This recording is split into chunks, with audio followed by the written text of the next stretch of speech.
यानंतर आम्ही निघालो रतनगडाच्या मुख्य आकर्षण असलेल्या नेढ्याकडे. या वाटेत कळसुबाई डोंगररांग दिसते. तिच्यामधील अलंग, मदन, कुलंग या 3 किल्ल्यांचं त्रिकूट आणि समोर पसरलेलं भंडारदरा जलाशयाचं विहंगम दृश्य खरंच मन मोहून टाकतं. नेढं म्हणजे खडकात नैसर्गिकरित्या तयार झालेलं एक छिद्र. या छिद्रातून गडाच्या दोन्ही बाजू एकाच वेळी पाहता येतात आणि हाच रतनगडचा सर्वात खास अनुभव आहे. नेढ्याजवळ आम्ही थोडा वेळ थांबलो, मॅगी बनवली आणि तिथेच बसून खाल्ली. तसेच आजूबाजूचा परिसरही पाहत राहिलो.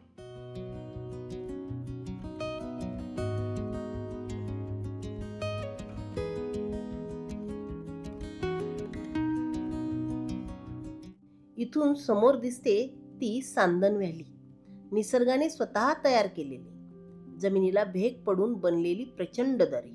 आणि हो, ही दरी आशिया खंडातील दुसऱ्या क्रमांकाची मानली जाते.